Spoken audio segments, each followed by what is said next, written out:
हमारी पार्टी के सभी नेता यहां पर चुनाव में समाजवादी पार्टी का झंडा बुलंद करने वाले हमारे सेक्टर, बूथ और गांव-गांव के हमारे तमाम समाजवादी साथी इस चुनावी जनसभा में उपस्थित बड़ी संख्या में आदरणीय बुजुर्ग, नौजवान साथी, माताएं, बहनें और पत्रकार बंधुओं, मैं सबसे पहले कुंदरकी विधानसभा के अपने सभी समाजवादी साथियों का बहुत बहुत धन्यवाद और आभार प्रकट करना चाहता हूं। मैं देख रहा हूं मैदान में बड़ी संख्या में हमारे साथी दिखाई दे रहे हैं और ये वही साथी हैं जिन्होंने समय समय पर समाजवादी पार्टी को हमें जिताने का काम किया है। मैं आपका विशेष धन्यवाद दूंगा और मैं आभार भी प्रकट करूंगा कि आप लोगों ने समाजवादी पार्टी के फैसले का हमेशा समर्थन किया है। मुझे याद है जब पिछला विधानसभा का चुनाव था, उस समय हमारे विधायक रहे हाजी रिजवान साहब, इनकी टिकट मैंने काट दी थी। ये टिकट किसी और ने नहीं काटी थी, ये टिकट हमने काटी थी। हमारे जो नेता हैं, हमारे आप लोग जानते होंगे कि हमारे पूर्व में रहे बहुत शानदार नेता शफीकुर रहमान बर्क साहब चाहते थे कि जियाउर रहमान बर्क हमारे विधायक बन जाएं। मुझे याद है जिस समय वो मुझसे मिलकर के आए थे और उस बातचीत में मुझे लगा कि उनकी इच्छा है कि उनके सामने ही उनका पोता सांसद बन जाए, विधायक बन जाए, कुछ बन जाए। मैंने कहा हमसे ये क्या करवा रहे हो आप, टिकट कटवा रहे हो। उन्होंने कहा कि हमारे पोते को बना दो विधायक। मैंने कहा कि ठीक है, आपकी बात मानी और हमने उस समय विधानसभा में टिकट दे दी और अपने हाजी रिजवान साहब की टिकट कट गई। आप लोगों ने एक नहीं मानी इनकी। ये जाकर के जिस दल में प्रीपेड पोस्टपेड से काम चलता है, उस दल में चले गए। लेकिन कुंदरकी की जनता ने, यही नौजवान, यही बुजुर्ग, इन्होंने एक नहीं मानी और समाजवादी पार्टी के चुनाव चिन्ह साइकिल पर आपने वोट दे करके यहां से विधायक चुन करके विधानसभा में भेजा। कुछ चीजें हमारे आपके हाथ में नहीं होती हैं। हम लोग लाख कोशिश करें लेकिन हमारे हाथ में नहीं चीजें। हमने, पार्टी ने और आपने अपना नेता खो दिया। सबसे पहले टिकट लोकसभा की अगर किसी को दी गई थी तो हमारे बर्क साहब को मैंने टिकट दे दी थी, लेकिन उनके स्वास्थ्य ने और परिस्थितियों ने हमारा आपका साथ नहीं दिया, वो हमारे बीच नहीं रहे। हमारे सामने बहुत सी चीजें थीं, लेकिन उन चीजों को मैं बदलना नहीं चाहता था। समाजवादी पार्टी ने उसी दिन तय कर लिया कि अगर कोई लोकसभा चुनाव लड़ेगा तो जियाउर रहमान बर्क चुनाव लड़ेंगे और आप लोगों ने उसे ऐतिहासिक वोटों से जिता करके भेज दिया। आज लोकसभा में आपकी गिनती बहुत बड़ी है। गिनती बढ़ गई होती अगर प्रशासन के लोगों ने बेईमानी नहीं की होती। आपने वो ऐतिहासिक चुनाव लड़ा, वो परिणाम आया कि पूरा देश देखने लगा है कि देखिए उत्तर प्रदेश की जनता ने क्या समर्थन किया है। और मैं अपनी मीटिंगों में कहता था, आप याद करिए, मैं यही कहता था कि जहां से बीजेपी आई है वहीं से बीजेपी जाएगी। अगर यूपी से बीजेपी आई है तो यूपी से ही बीजेपी का सफाया होगा। और आप लोगों ने उस समय के गठबंधन को, इंडिया गठबंधन और पीडीए की रणनीति को आपने मदद करने का काम किया। इंडिया गठबंधन और पीडीए ने भारतीय जनता पार्टी को हरा दिया। यही प्रशासन लगा रहा, यही अधिकारी थे। हो सकता है कोई अधिकारी कहीं रहा हो, यहां आ गया हो, कभी वहां पर सख्ती करता रहा हो, आज यहां सख्ती कर रहा है। लेकिन जनता जब खड़ी हो गई तो बताओ, इंडिया गठबंधन और पीडीए की रणनीति ने बीजेपी को चारों खाने चित कर दिया कि नहीं कर दिया, बताओ। और ये जो लोग पीडीए से घबराए हुए हैं, ये बहुत ही नकारात्मक लोग हैं, बहुत ही निगेटिव लोग हैं। इनकी राजनीति सकारात्मक नहीं है, ये पॉजिटिव राजनीति नहीं करते, ये सौहार्द की राजनीति नहीं करते, ये नकारात्मक राजनीति करते हैं। क्योंकि इनकी सोच नकारात्मक है, इसलिए नकारात्मक राजनीति करते हैं। अभी सुनने में आ रहा है, हालांकि हमारे मुख्यमंत्री जी को अंग्रेजी नहीं आती है, और ये बात आपसे नहीं कह रहा हूं मैं, ये जो अधिकारी खड़े हैं, बड़े बड़े अधिकारी हैं, हमारे पुलिस के जवान तो शायद अंग्रेजी नहीं बोल पाएंगे, लेकिन ये थोड़े बहुत बड़े पढ़े लिखे लोग हैं, वो शायद अंग्रेजी बोल पाते होंगे। हमारे मुख्यमंत्री अंग्रेजी नहीं जानते हैं। पीडीए का फुल फॉर्म क्या निकाला उन्होंने? अभी सुना होगा, पीडीए का कोई फुल फॉर्म निकाला उन्होंने। हमें तो यही नहीं समझ पा रहा, पीडीए में एच कहां से आ गया। और जो भी शब्द हैं पीडीए, जहां जहां लगे होंगे उनसे ये नफरत कर रहे हैं।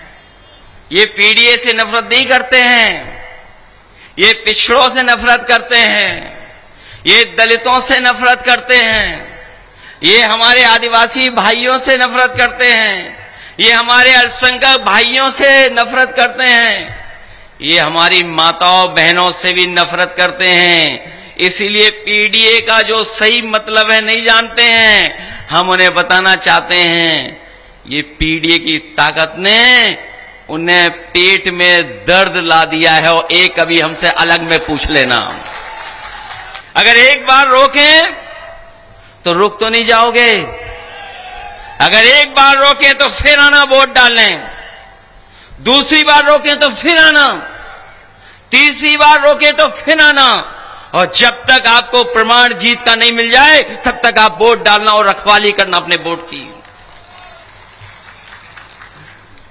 अगर हार जाओगे तो बताओ बीजेपी वाले क्या कहेंगे कि डर गए हम लोग, समाजवादी लोग डर गए। डर तो नहीं जाओगे आप लोग। और जो लोग अपने आप को बहुत धार्मिक मान रहे हैं, वस्त्र से नहीं कोई बन जाता है, अपने विचार और वचन से संत होता है। बताओ कोई वस्त्र से संत बन जाता है?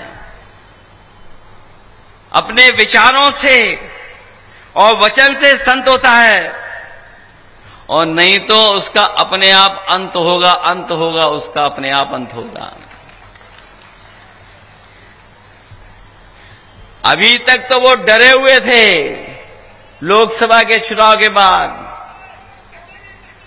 लेकिन जब से ये समर्थन जुट रहा है, बीजेपी वाले हिले हुए हैं। ये डरे हुए तो हैं ही हैं, लेकिन हिले हुए भी हैं, क्योंकि गिनती में आपका मुकाबला नहीं कर पा रहे हैं, जन समर्थन का मुकाबला नहीं कर पा रहे हैं। इसीलिए इन्होंने चुनाव टाले। इन्हें चुनाव क्यों टालने पड़े? कभी आपने सोचा कि चुनाव क्यों टालना पड़ा इन्हें? पहले तो चुनाव इन्होंने अयोध्या का टाला, क्योंकि जानते थे कि अयोध्या से हार के जाएंगे। वहां पर मुख्यमंत्री जी एक बार गए, दो बार गए, तीन बार गए, तमाम योजनाएं दे दी। वहां पर भी कोटेदारों को लगा दिया, प्रधानों की जांच के लिए लगा दिया, अधिकारी अपने मनमर्जी के कर लिए, बीएलओ पोस्ट कर लिए। एक भी पीडीए परिवार का अधिकारी पोस्ट नहीं किया। लेकिन जब उनका इंटरनल सर्वे आया अयोध्या में कि आप चुनाव हार रहे हो, तो उन्होंने अपना चुनाव टाल दिया। चुनाव नहीं हो पा रहा है अयोध्या में, चुनाव नहीं हुआ अयोध्या में। और जो तारीख थी चुनाव की, इन्हें पता लग गया कि चुनाव हार गए, सबके सब हार गए। ये परसेंटेज में 100 की 100 सीटें हार रहे हैं और गिनती में 9 की 9 सीटें हार रहे हैं। इसीलिए चुनाव टाल दिया इन्होंने, क्योंकि बहुत सारी जगह पर त्योहार के समय पर लोग दूर दूर से अपने घर आए थे।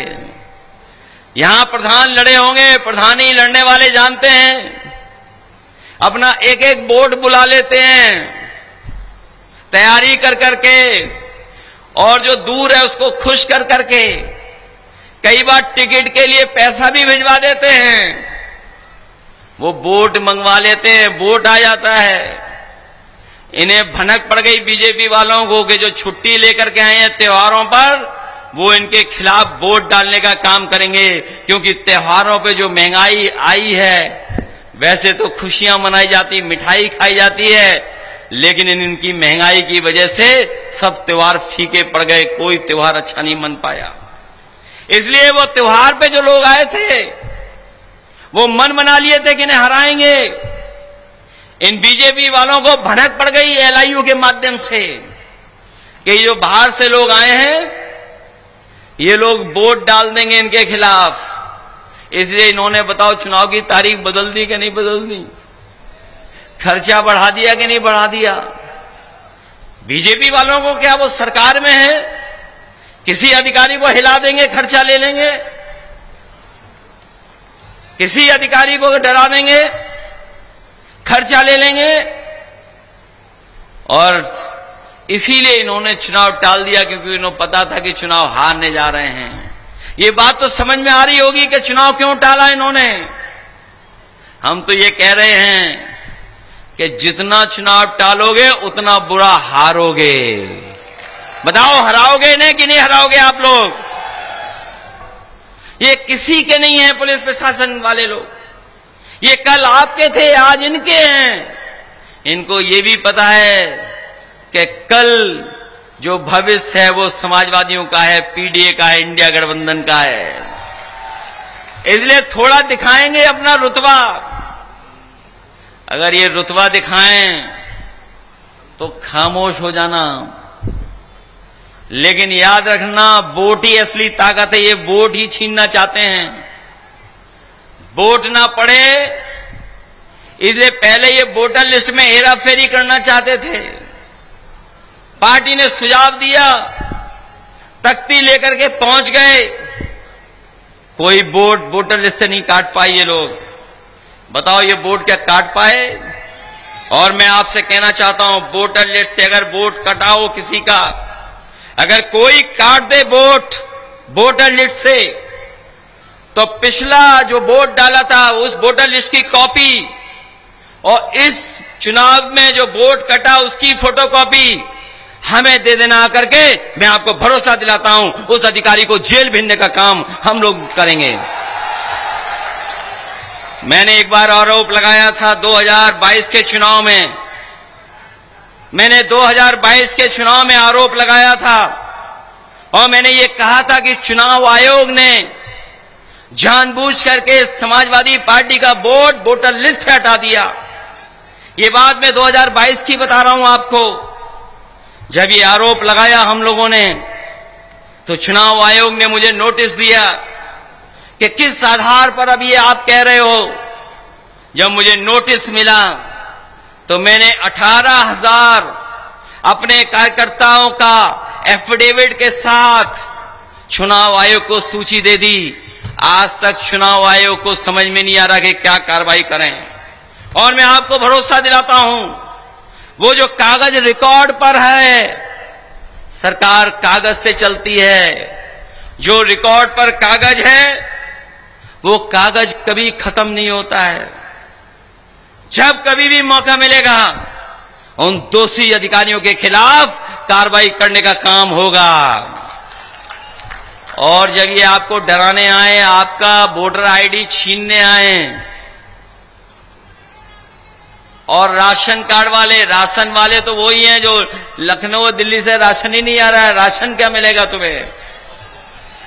ये जो आईडी कार्ड छीन रहे हैं, वोटर लिस्ट छीन रहे हैं, सब पर मोबाइल है, सबके मोबाइल पर कैमरा है। अरे मेरे समाजवादी साथियों, कैमरे से फोटो क्यों नहीं खींच ले रहे हो?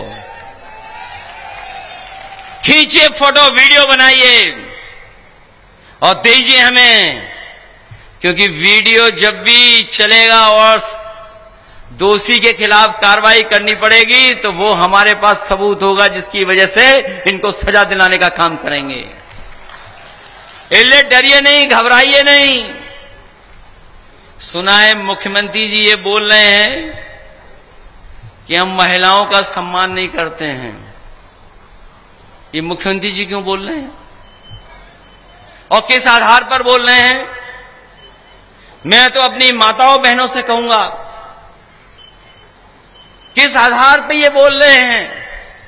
कोई आधार तो होगा जिसकी वजह से ये बोल रहे हैं, या वैसे ही कपड़े पहन के, वस्त्र पहन करके बन गए हो कि सब तुम्हारा सच मानेंगे? याद रखना, ये कुछ लोग ऐसे हैं जो वस्त्र बदल करके आ रहे हैं और झूठ भी बोल रहे हैं। जो लोग कह रहे हैं कि हमारी सरकारों में, समाजवादी पार्टी के समय पर महिलाएं और बेटियां सुरक्षित नहीं थीं, कोई आधार तो होगा उनके पास, कोई आंकड़ा तो होगा उनके पास। और सच्चाई तो यह है कि अगर एनसीआरबी का आंकड़ा आप देख लोगे तो सबसे ज्यादा असुरक्षित अगर महिलाएं और बेटियां किसी की सरकार में तो भारतीय जनता पार्टी की सरकार में है। न केवल भारतीय जनता पार्टी की सरकार में असुरक्षित हैं, बल्कि भाजपाइयों से भी वो असुरक्षित महसूस कर रही हैं।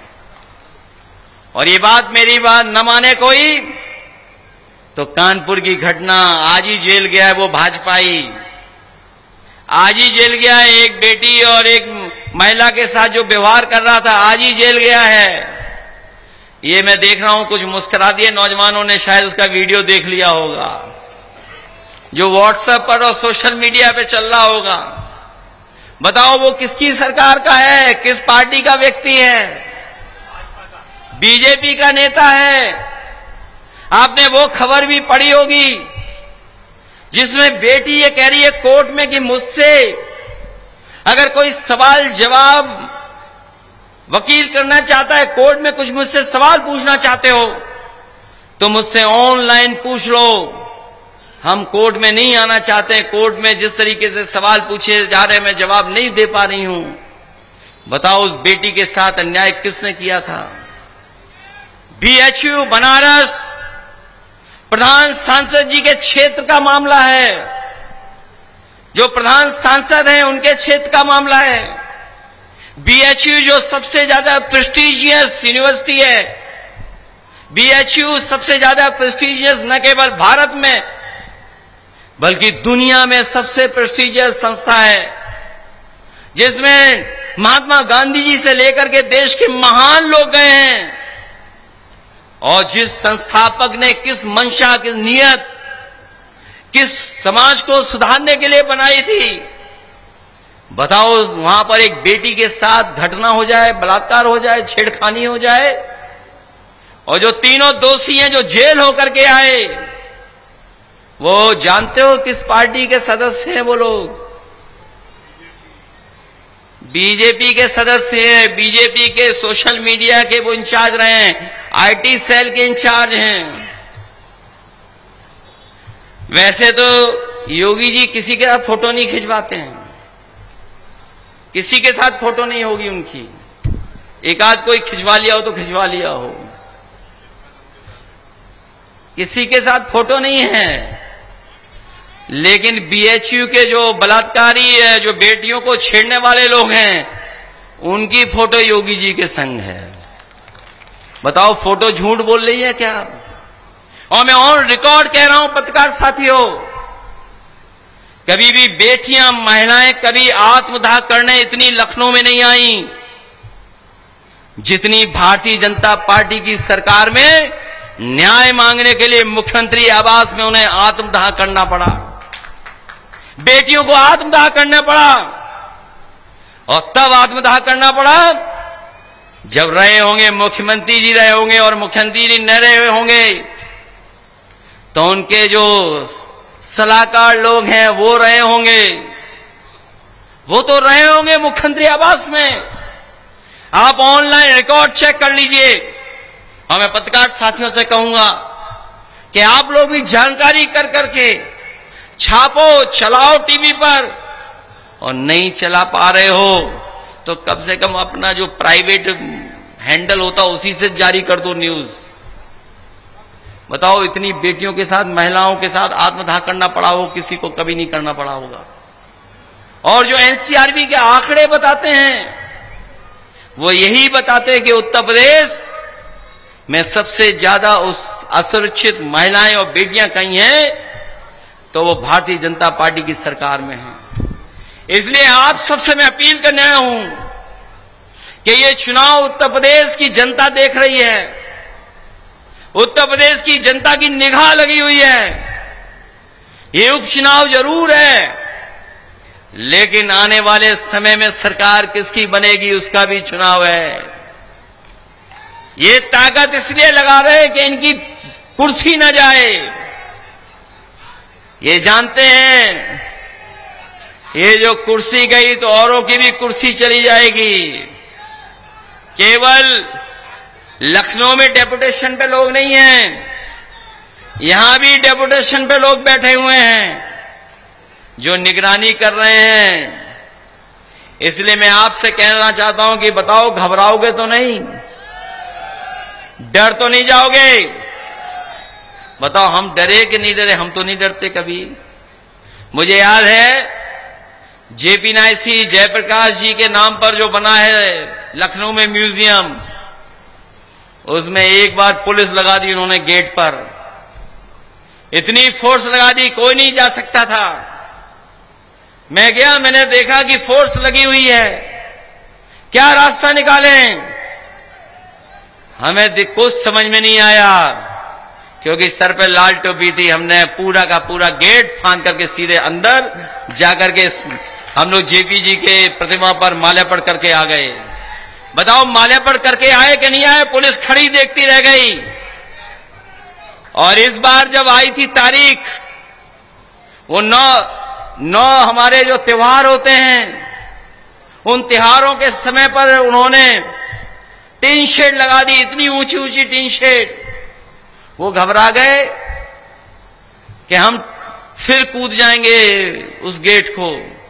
टीन शेड लगा दी उन्होंने।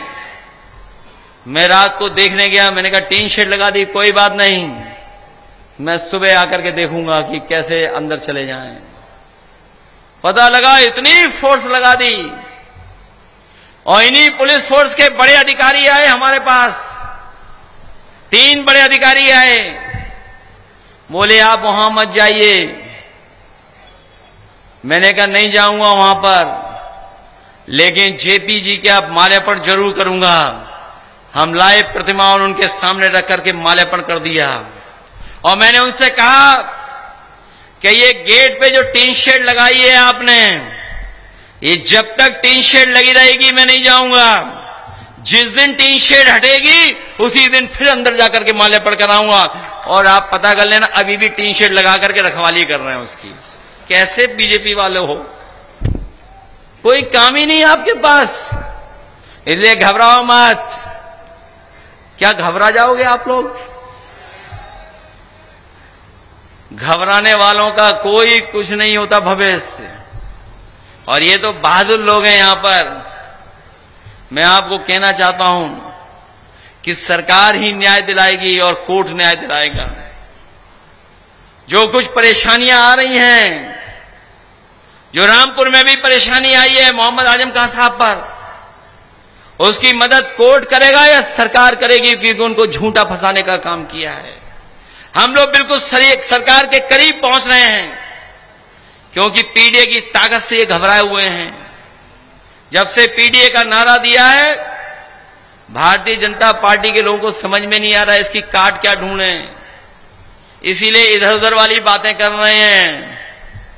न जाने कौन सी डिग्री पाए हैं जो पीएडी का फुल फॉर्म भी नहीं जानते, पीडीए का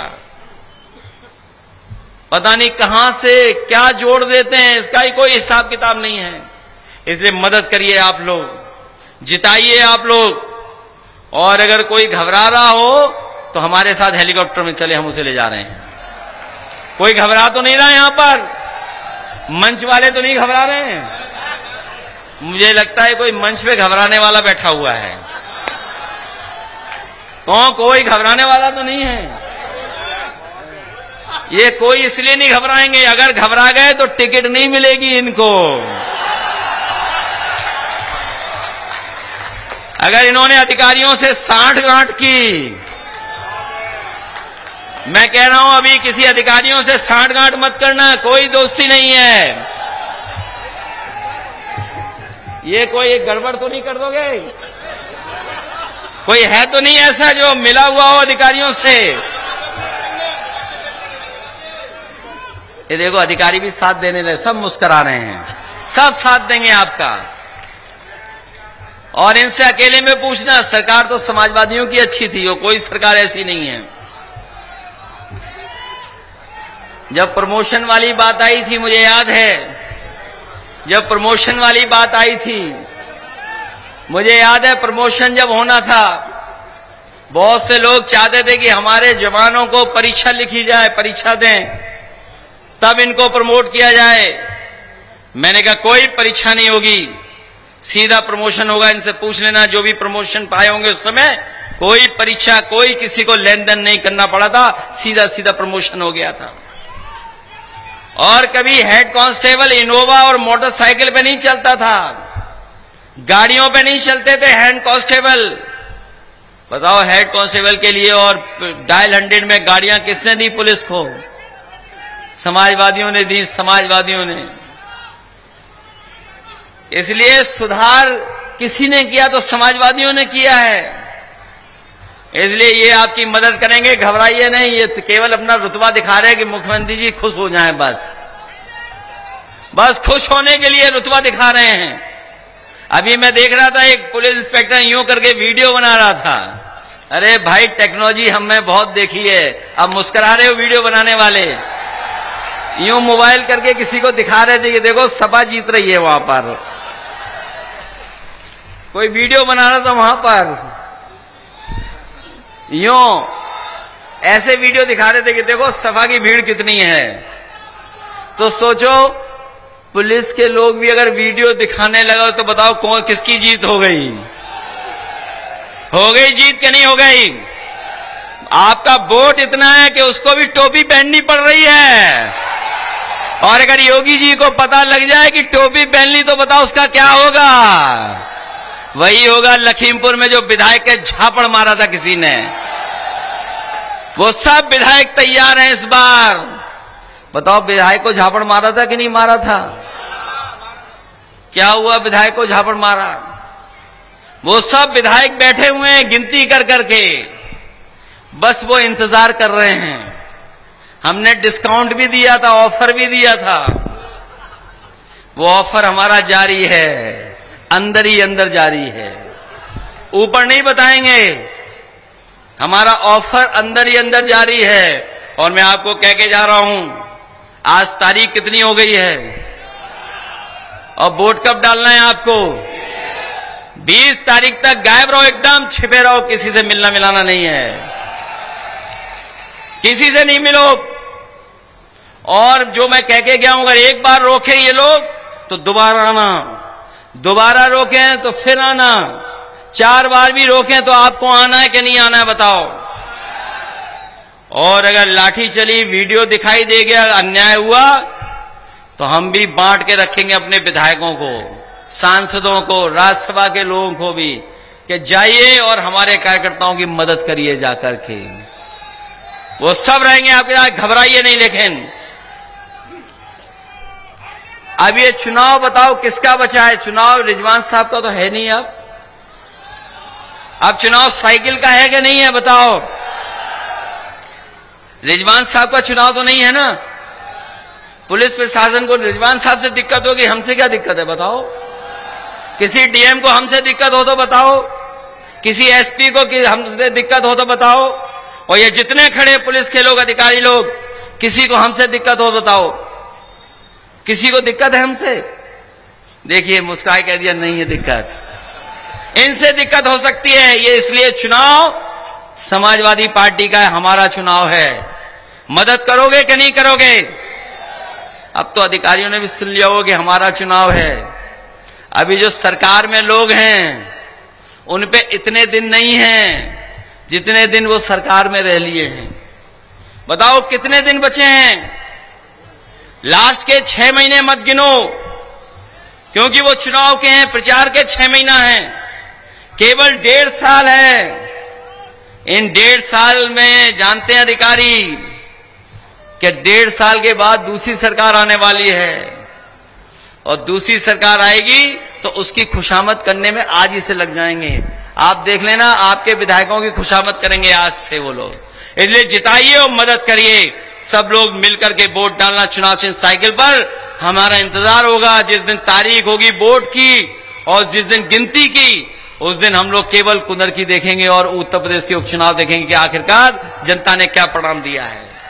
इसलिए मदद करिए आप लोग, सब लोग मदद करना, और ये प्रेस के लोग भी मदद करेंगे। इन्होंने वो वीडियो देख लिया, वो एक प्रेस वाले को कपड़े उतार करके नंगा करके मारा किसी बीजेपी वाले ने। बताओ अपने पत्रकार साथी की मदद करोगे कि नहीं करोगे आप लोग? बताओ, आपके ही साथी को नंगा करके मारा हो, बताओ ये लोकतंत्र है क्या? यही संविधान हमें बताता है, दिखाता है रास्ता। इसलिए मदद करिए आप लोग, सहयोग करिए सब लोग मिलकर के, और चुनाव चिन्ह साइकिल को जिताने का काम करना। बहुत बहुत धन्यवाद आपका।